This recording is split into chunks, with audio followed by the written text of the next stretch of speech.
बच्चा लोग, आज का वीडियो करंट इलेक्ट्रिसिटी के रिवीजन सीरीज में टॉपिक रिवीजन का वीडियो है। आज का हमारा टारगेट होगा कि पावर डिसिपेशन से जितने भी क्वेश्चन पूछे जा सकते हैं जेई मेन या एडवांस में, सारे आज के इस वीडियो में क्लियर करेंगे।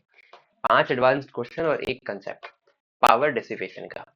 सबसे पहले कहानी कहाँ से स्टार्ट होता है? कहानी स्टार्ट होता है जब बैटरी को कुछ एक काम करना पड़ता है रेजिस्टेंस के अक्रॉस। मानते हैं एक सर्किट है, उसमें एक रेजिस्टेंस लगा है, रेजिस्टर का रेजिस्टेंस आर है और इस बैटरी का वोल्टेज वी है। यहाँ से अगर ये करंट सप्लाई करता है तो रेजिस्टेंस के अक्रॉस यही करंट जाएगा और ये करंट इस करंट इस करंट ये जब करंट बैटरी से गया तो ये बैटरी ने कुछ काम किया। बैटरी ने जो वर्क डन किया यही बैटरी ने जो वर्क डन किया, अगर इसका पर unit time work done by time पर यूनिट टाइम देखें तो पावर आ जाएगा।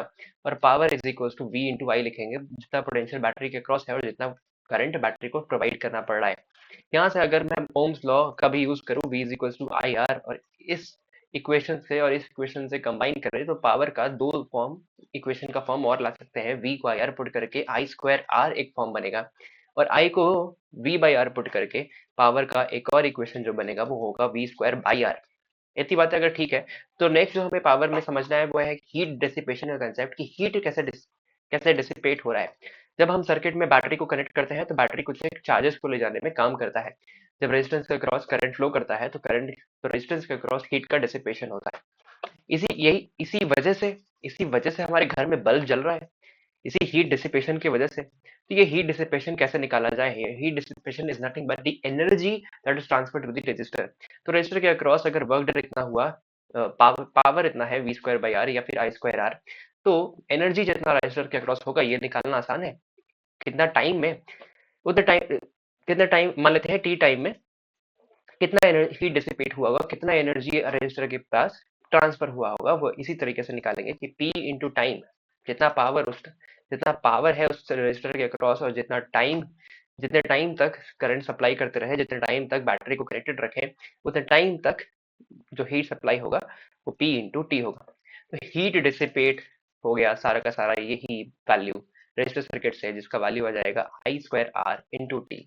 या फिर कहे तो, या फिर पावर का अगर दूसरा फॉर्मूला यूज करें तो V square by R into T भी आ जाएगा, इसी का दूसरा रिलेशन। तो heat dissipation I square R T आता है, V square T by R भी आता है, जहाँ पे टी टाइम है, आई करंट है जो फ्लो कर रहा है, और आर वो रेजिस्टेंस है जिसके अक्रॉस पावर निकालना है, जिसके अक्रॉस हीट डिसिपेशन निकालना है। सबसे पहला क्वेश्चन आता है हमारा, एक बहुत अच्छा क्वेश्चन, जहाँ पे हम सीखने वाले हैं कि कैसे रेजिस्टेंसेस के अक्रॉस पावर निकाला जाए। तो two equal resistances when connected in series to a battery, तो दो दो रेजिस्टेंस है, दोनों का रजिस्टर का रेजिस्टेंसेस इक्वल है, ये दोनों को बैटरी से कनेक्ट कर दिए।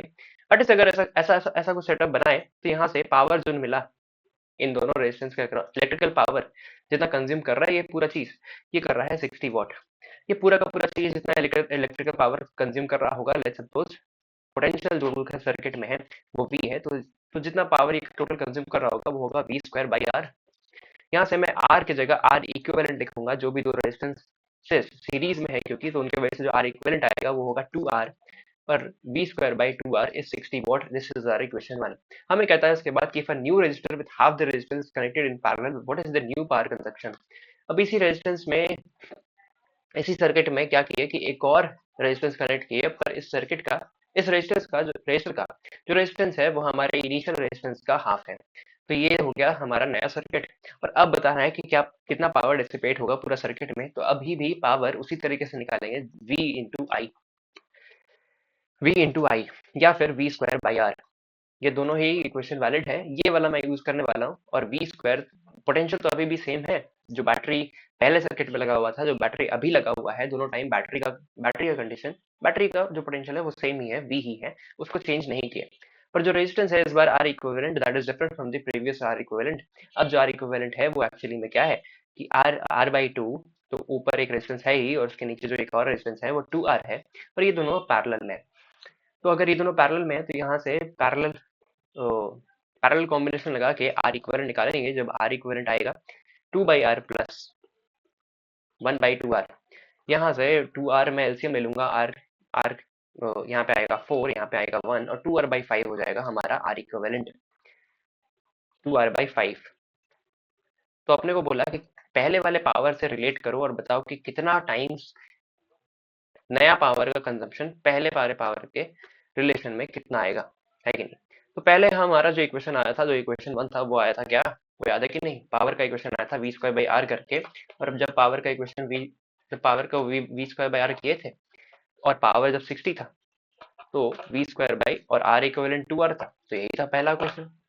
अब वी स्क्वायर बाई 2r मुझे ये टर्म यहाँ भी दिख रहा है, जो हमारा सेकंड इक्वेशन है, जो हमारे सेकंड सर्किट के लिए इक्वेशन है, जो सेकंड सर्किट के लिए जब पावर निकाले, इस पावर में अब इस वैल्यू को सब्स्टिट्यूट करेंगे, तो यहाँ से क्या आ जाएगा, power is equals to 60 into 5, that is 300 what.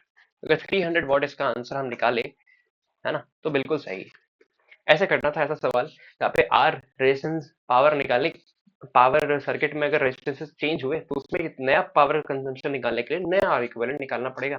Next करते हैं एक और मास्टर क्वेश्चन, जहाँ पे हमें पावर निकालना तो है, पर इस बार किसी एक स्पेसिफिक रेजिस्टर के रेजिस्टेंस के अक्रॉस निकालना है in multiple combination of resistances. तो ऐसे में यहाँ पे अगर मुझे कहा कि power across resistance between point A and point B निकालना है, तो इसके अक्रॉस पावर कैसे निकाला जाए। सबसे पहले ध्यान दो कि सर्किट में कुछ एक ईएमएफ कनेक्टेड है, दैट इज 16 वोल्ट, और सर्किट में मल्टीपल रेजिस्टेंसेस हैं। इन रेजिस्टेंसेस की वजह से कुछ एक आर इक्विवेलेंट निकालेंगे। इस आर इक्विवेलेंट का और 16 वोल्ट के अक्रॉस के होने की वजह से कुछ एक करंट सप्लाई होगा।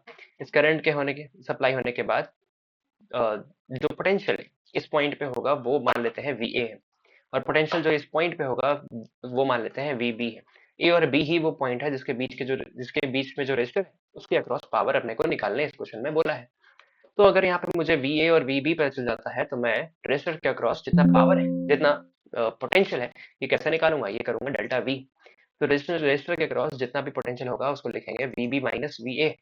ठीक है। और इसका इसका मैग्नीट्यूड लेंगे, इसका पॉजिटिव नेगेटिव नहीं देखेंगे।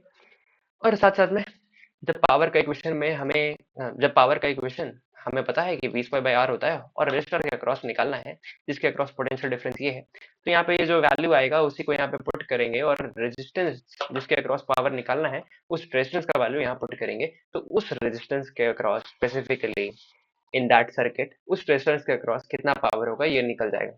दूसरा क्या तरीका हो सकता है, ये तो पहला तरीका हो गया।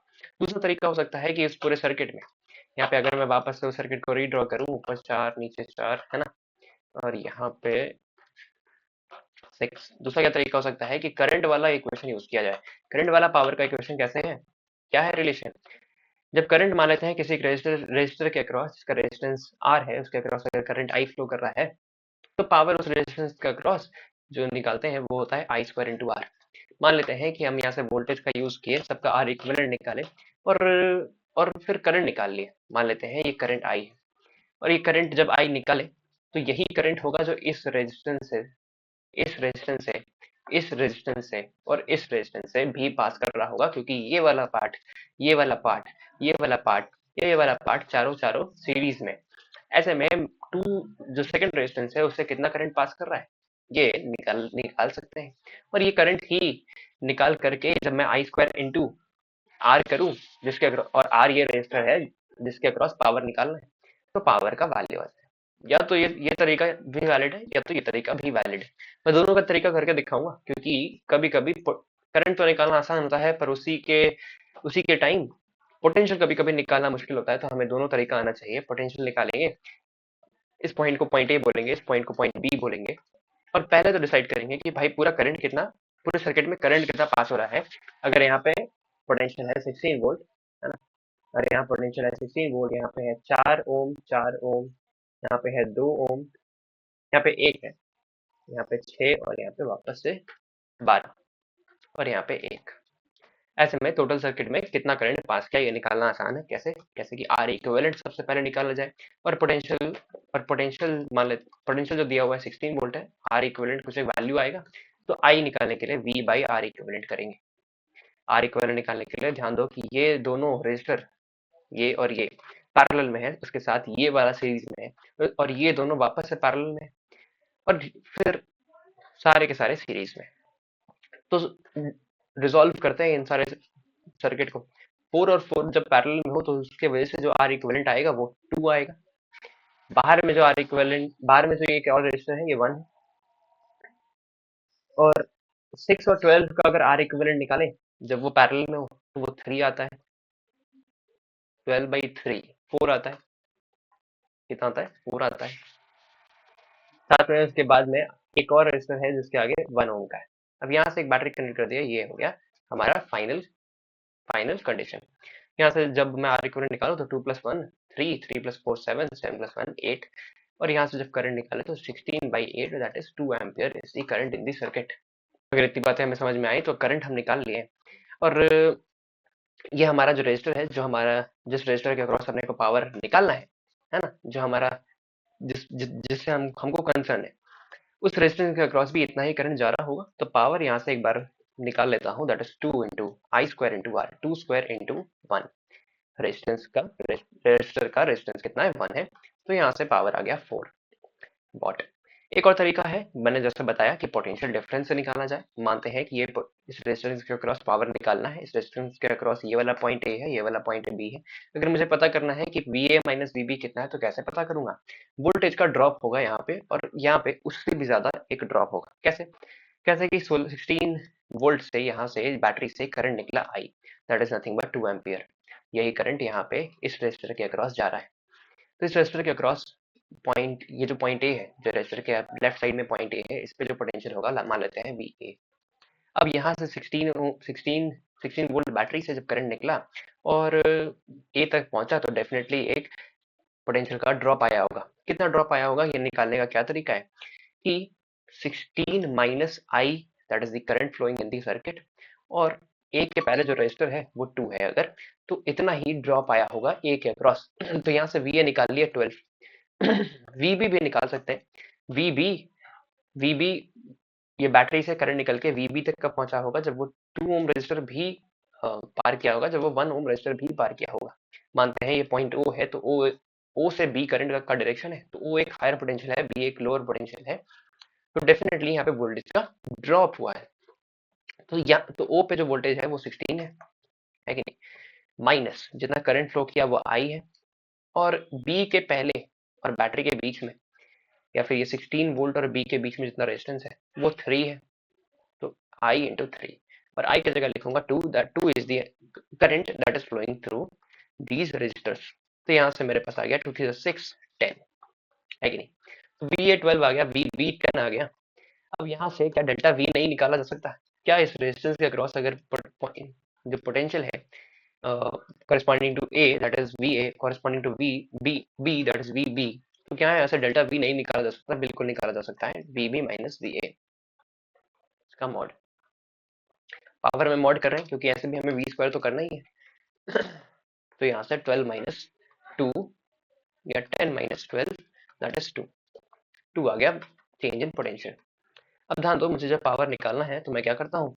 अगर मुझे पता है कि जिस रेजिस्टर के अक्रॉस पोटेंशियल, कि रेजिस्टर के अक्रॉस जो पोटेंशियल है वो 2 है, और जिस रेजिस्टर के अक्रॉस पावर निकालना है उसका रेजिस्टेंस 1 है, तो रेजिस्टर के अक्रॉस जो पोटेंशियल है वो पुट करते हैं यहाँ पे, और वी स्क्वायर बाई आर के इक्वेशन में लगाते हैं, तो पावर देखते हैं वापस से 4 वॉट ही आया। तो हमारा करंट वाले मेथड से भी 4 वॉट ही पावर आया था, तो वोल्टेज वाला मेथड है उससे भी पावर 4 वॉट ही आया, तो बिल्कुल इसका आंसर 4 वॉट है। नेक्स्ट करेंगे तो एक मेंस का 2023 का सवाल जो हमारा पावर के कंसेप्ट को और थोड़ा क्लियर करेगा। ध्यान दो कि पावर का वापस से 2 इक्वेशन मैं यहाँ लिख रहा हूँ, V square by R, power का एक और इक्वेशन लिख रहा हूँ, आई स्क्वायर इंटू आर। हमें कहता है कि ये 4 कंडीशंस दिए हुए हैं, इन चारों कंडीशंस में अपने को बताओ कि पावर का क्या अरेंजमेंट होगा, किस कंडीशन में पावर ज्यादा होगा, किस कंडीशन में पावर कम होगा, क्या ऑर्डर है पावर का, है कि नहीं, ए बी सी डी के केस में। ध्यान दो कि पावर का दोनों फॉर्मूला लगाया जा सकता है, पर यहाँ पे कौन सा लगाया जाए ये कैसे जज करेंगे? ये जज करना इस तरीके से पॉसिबल है कि यहाँ पे देखा जाए कि सर्किट में जितना करंट आई जा रहा है उतना ही करंट बी में भी, सी में भी, डी में भी जा रहा है। तो ए बी सी डी में करंट कांस्टेंट है, तो मैं सिंपली ये वाला फॉर्मूला लगाऊंगा। ये वाला फॉर्मूला जब लगाऊंगा तो करंट तो सेम रहेगा, पर हर एक केस में रेजिस्टेंस अलग रहेगा, और क्योंकि हर एक केस में रेजिस्टेंस अलग है तो पावर सिर्फ रेजिस्टेंस पे ही डिपेंड कर रहा है। रेजिस्टेंस अगर ज्यादा है तो करंट पावर भी ज्यादा होगा उस सर्किट में। और वैसे ही चेक करेंगे कि ए बी सी डी में से किसका पावर ज्यादा है, किसका पावर कम है। ए का जो ऑप्शन है वहां पे हमें आर इक्विवेलेंट सबसे पहले निकालना है। आर इक्विवेलेंट हो जाएगा, ये दोनों रजिस्टर तो पैरेलल में है तो इसकी वजह से R/2 आएगा, और यहाँ पे या फिर इसको नेक्स्ट पेज में ले चले, सबका आर इक्विवेलेंट निकाले, है कि नहीं? सबका आर इक्विवेलेंट निकालते हैं। यहाँ पे जो ये दोनों के वजह से जो रेजिस्टेंस आया वो R/2 आया, और इसके बाद जो रेजिस्टेंस है वो R है, तो यहाँ पे जो मुझे आर इक्विवेलेंट मिलेगा वो मिलेगा 2R, 3R/2 है कि नहीं।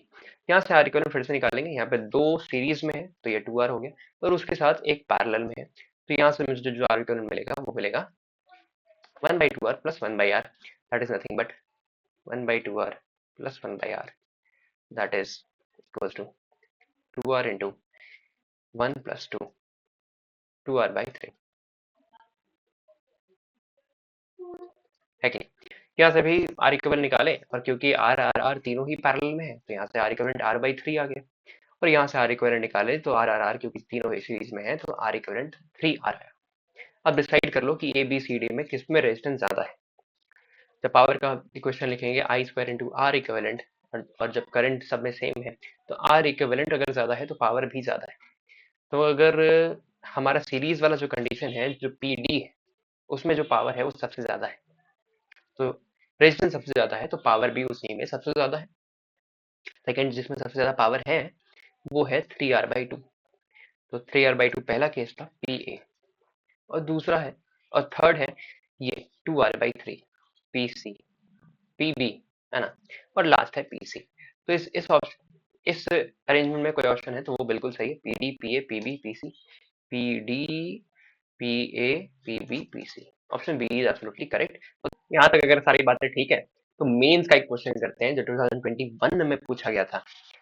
पढ़ते हैं क्वेश्चन सबसे पहले। The electric bulb of 500 what and 100 volt is used in a circuit having a 200 volt supply. एक अप्लायंस है जिसके अक्रॉस जो जो इंफॉर्मेशन हमें दिया है कि 500 वॉट, 100 वोल्ट, इसका मतलब क्या है। इसका मतलब क्या है, मानते हैं कि एक अप्लायंस जिसके अक्रॉस पावर लिखा है 100 वॉट, और ऐसे ही अब उस अप्लायंस में एक और इन्फॉर्मेशन दिया रहता है 100 वोल्ट, तो उसका ये मतलब होता है कि जब उन्होंने 100 वोल्ट के अक्रॉस इस अप्लायंस को लगाया तो इस अप्लायंस में जितना पावर यूज हुआ वो 500 वॉट हुआ।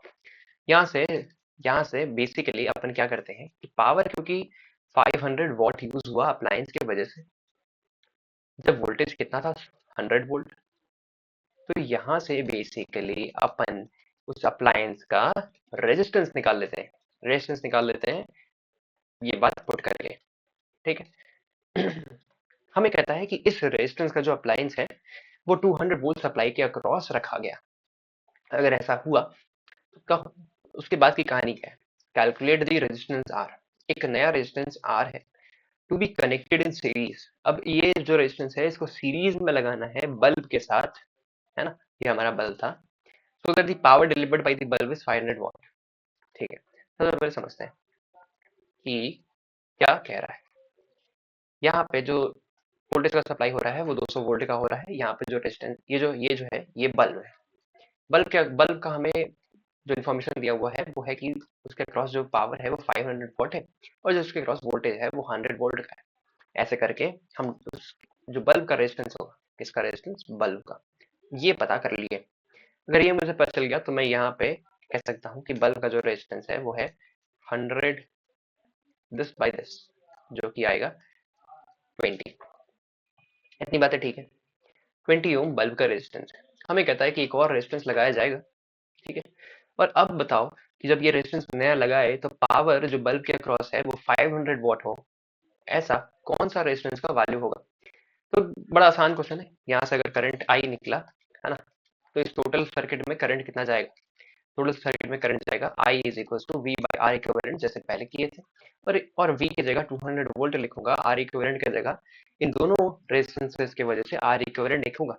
ये तो बल्ब का जो 20 है ही, और ये आर निकालना है, तो ये हो गया 20 plus R is equal to current. हमें कहता है कि बल्ब से जो पावर है वो 500 वॉट का है। अगर बल्ब से अगर पावर 500 वॉट का है तो B is equal to I square R अगर मैं पुट करूं तो ये 500 वॉट आना चाहिए किसके अक्रॉस, बल्ब के अक्रॉस।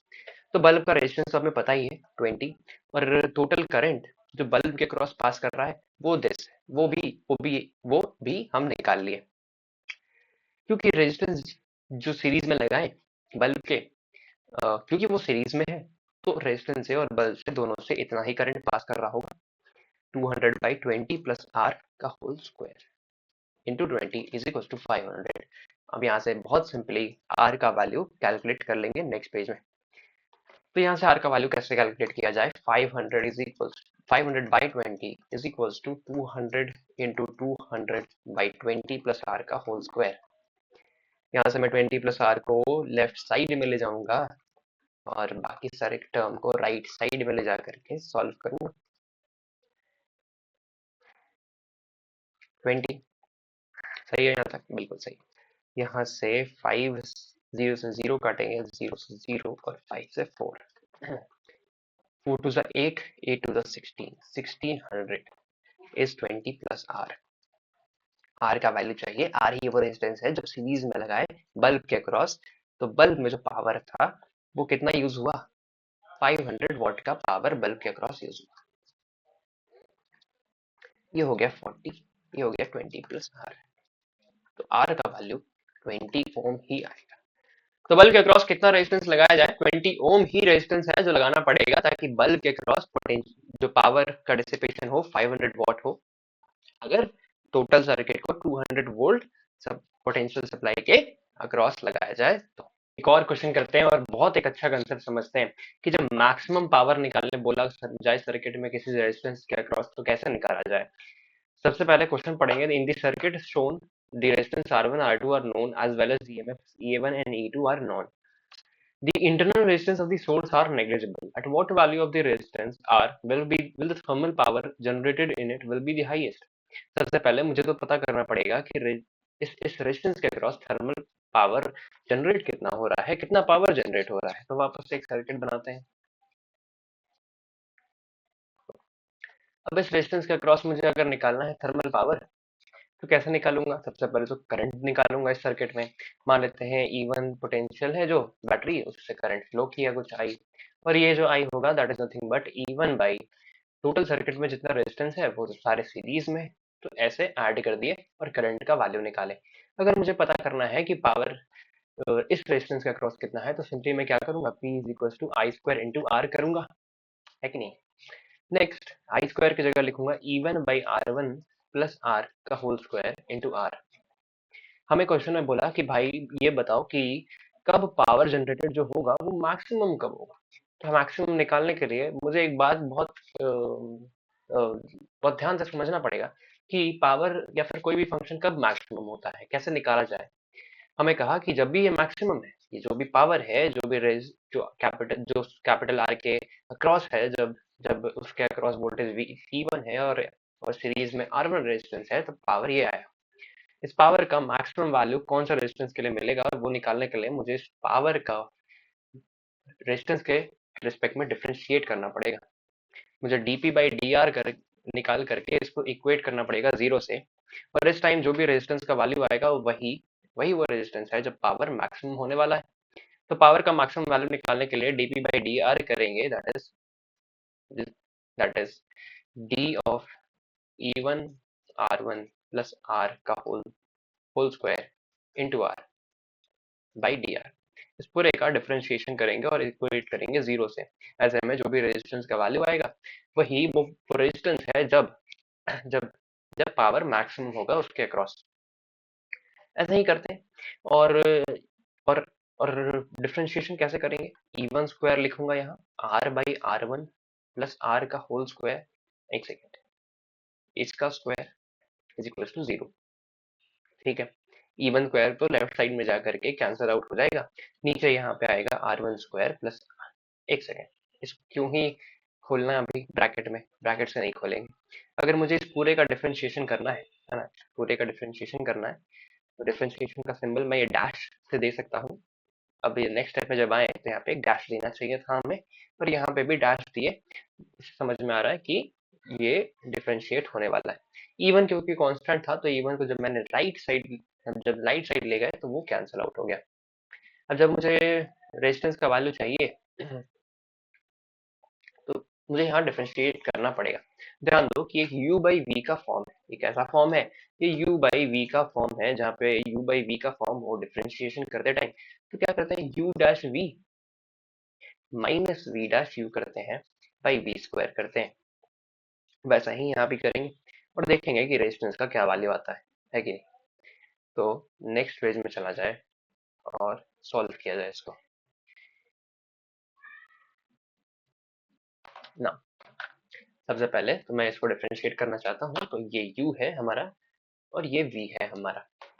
u को डिफरेंशिएट करना है तो u dash will be 1, differentiation of r with respect to r is 1, और r1 प्लस r का होल स्क्वायर कर दिए, माइनस किए, और v डैश अब पहले करना है, तो 2 into R one plus R into U by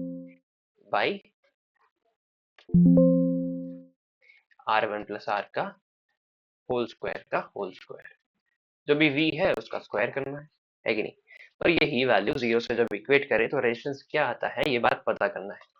तो आर वन प्लस आर का होल स्क्वायर करूंगा, आर वन प्लस आर को कॉमन ले लूंगा, R one plus R common ले लिए अगर, तो R one plus R bracket में आया और माइनस टू आर भी ब्रैकेट में आया इज इक्वल टू जीरो। ये लेफ्ट साइड ले गए तो वो पार्ट जीरो हो गया, और जो नीचे जो उसके नीचे वाला पार्ट तो डिनोमिनेटर तो जीरो हो गया, और जो बचा वो सिर्फ न्यूमरेटर बचा। तो अब न्यूमरेटर को सॉल्व करना है और r का वैल्यू पता करना है। तो यहाँ से मेरे पास r r1 के ही बराबर आएगा, है कि नहीं। r क्या होगा, r1 के ही बराबर होगा। अब ये दोनों कैसा इक्वेशन है, एक फैक्टराइजेशन का इक्वेशन है। तो r1 या तो r1 है, r इक्वल या तो r1 है या तो r माइनस r1 है। अब रेजिस्टेंस तो नेगेटिव हो नहीं सकता, तो r is equal to r1 is the true value. तो समझो कि हमारा जो इनिशियल सर्किट था, अगर इसमें ये वैल्यू भी R1 ही हो तो ही ऐसा एक कंडीशन बनेगा कि R1 के अक्रॉस भी पावर मैक्सिमम होगा। अब ये जो पावर मैक्सिमम होगा वो होगा कितना, तो इसी की जगह बस ये जो पावर निकाले थे R1 रेजिस्टेंस के अक्रॉस, इसी की जगह R की जगह R1 पुट करेंगे और बोलेंगे यही है मैक्सिमम पावर, यही है मैक्सिमम पावर जब जब रेजिस्टेंस भी R1 के ही बराबर है। तो maximum power is when R is equal to R1, जिसका वैल्यू आता है E1 by R plus R1 plus R1 whole square into R1। यहाँ से आएगा E1 by 4 E1 square by 4 R1 square, और 4 R1 स्क्वायर ऊपर R है R1 है, तो this is the final answer. ऐसा क्वेश्चन भी पूछा जा सकता है जहाँ पे हमें कहे कि मैक्सिमम पावर बताओ कितना है। अगर मैक्सिमम पावर पूछे कितना है, तो इस तरह से सॉल्व करेंगे, dp बाई डी आर को जीरो करेंगे, वहां से रेजिस्टेंस का वैल्यू निकालेंगे और रेजिस्टेंस का वैल्यू पुट करके पावर के इक्वेशन में पावर जितना उसके अक्रॉस मैक्सिमम होगा वो पता कर लेंगे। नेक्स्ट सवाल, जो लास्ट सवाल है हमारा इस वीडियो का, वो है एफिशिएंसी का सवाल। यही एक लास्ट तरह का सवाल है जो और पूछा जा सकता है पावर से, अगर इलेक्ट्रिसिटी के क्वेश्चन चैप्टर से हो। तो मीन्स का 2022 का 2020 का क्वेश्चन देखते हैं जहाँ पे इससे क्वेश्चन आया था। हमें कहता है कि एक इलेक्ट्रिकल पावर लाइन है जिसका कुछ एक रेजिस्टेंस है। हमें कहता है कि पावर जितना सप्लाई हुआ वो 1 किलो वाट का है, और जितना वोल्टेज है जिसके वजह से ये पावर आया वो 220 वोल्ट है। तो बताओ कि एफिशिएंसी कितना है ट्रांसमिशन लाइन का। इस ट्रांसमिशन लाइन में 2 ओम का अगर रेजिस्टेंस है, ट्रांसमिशन लाइन क्योंकि रेजिस्टेंस होने की वजह से क्योंकि आइडियल नहीं है, तो इसलिए कुछ एक पावर हीट डिसिपेट करता है, और यहाँ पे एक कुछ एक एक्स्ट्रा पावर उसमें यूज हो गया होगा करंट को पहुंचाते वक्त उसके सोर्स से उसके डेस्टिनेशन तक। और यही जो एक्स्ट्रा पावर जब यूज हो गया, इसी की वजह से इनएफिशिएंसी आता है।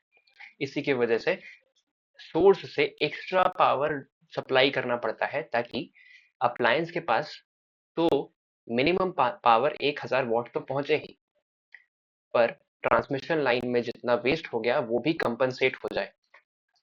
तो अपने को बताना होगा कि ट्रांसमिशन लाइन में कितना वेस्ट हुआ।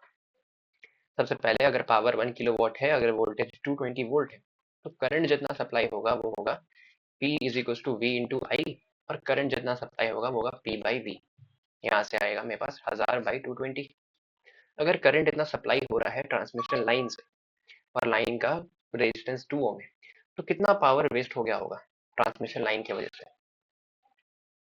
ट्रांसमिशन लाइन की वजह से जो पावर वेस्ट हो गया होगा वो होगा आई स्क्वायर इंटू आर। ये जो करंट ट्रांसमिशन लाइन ले जा रहा है उसका स्क्वायर इंटू ट्रांसमिशन लाइन में जितना वेस्ट हुआ पावर, अगर वो निकालना है तो ट्रांसमिशन लाइन का ही रेजिस्टेंस को मल्टीप्लाई करना पड़ेगा। तो power wasted will be I square, कितना लिखे 1000 बाई 220 का होल स्क्वायर, और रेजिस्टेंस कितना है ट्रांसमिशन लाइन का 2 ओम दिया हुआ है, तो पावर वेस्टेड निकाल लिए। पावर अगर सोर्स से सप्लाई करना पड़ा तो कितना सप्लाई करना पड़ा होगा। अगर हम चाहते हैं कि डेस्टिनेशन तक 1000 वाट पहुंचे तो हमें ये 1000 वाट के साथ ये जो एक्स्ट्रा वेस्ट हो गया ये भी तो सप्लाई करने पड़ेगा, तो इसको ऐड कर देंगे।